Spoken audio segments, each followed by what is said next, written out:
Kegiatan penyusunan program perencanaan berbagai pelayanan di bidang sosial dan tenaga kerja tahun 2016 di Denpasar.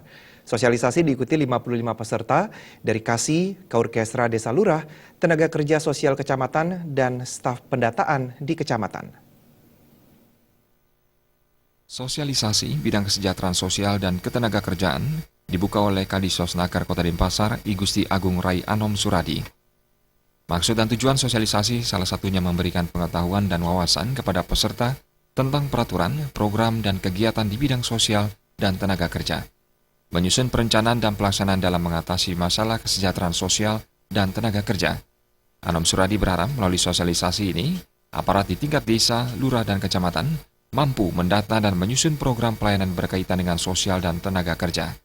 Rutin kita laksanakan setiap tahun sebenarnya. Ya bagaimana kita menekankan pentingnya masalah perencanaan ke depan gitu. Karena diawali dengan sistem pendataan yang bagus. Karena tanpa data yang akurat, data yang valid tentu susah kita buat perencanaan yang matang.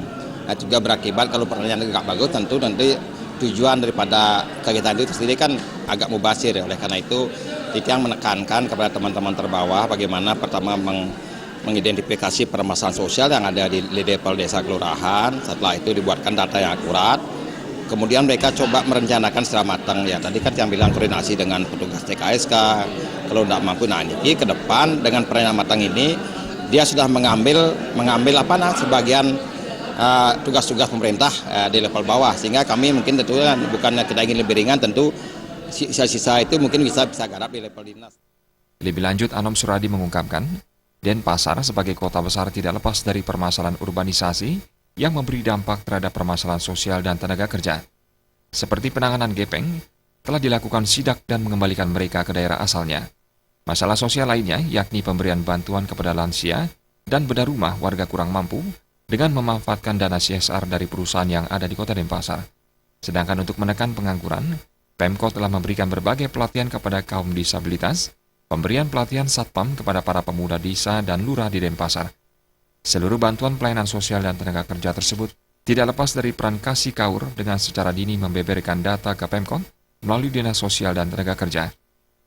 Kita jujur aja Denpasar kan hidup dari jasa pariwisata. Nah kalau dengan adanya banyak gepeng ini cukup merusak pemandangan kota yang berdampak juga terhadap kunjungan pariwisata. Nah oleh karena itu kami concern, fokus dengan membuat tim respon cepat di kantor dengan dinas sosial.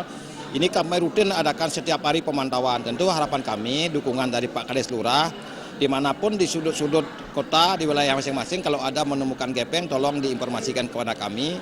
Sehingga kami bisa segera ngambil tindakan untuk sehingga nanti tentu makin harapan kita makin ke depan makin sedikit kita dapat ada wajah gepeng yang mengganggu ketertiban umum. Sosialisasi bidang kesejahteraan sosial dan ketenaga kerjaan melalui kegiatan penyusunan program perencanaan berbagai pelayanan di bidang sosial dan tenaga kerja tahun 2016 dilaksanakan 27 April menghadirkan pembicara dari Dinas Sosial Provinsi Bali. Winata dan Sufiatna, Bali TV.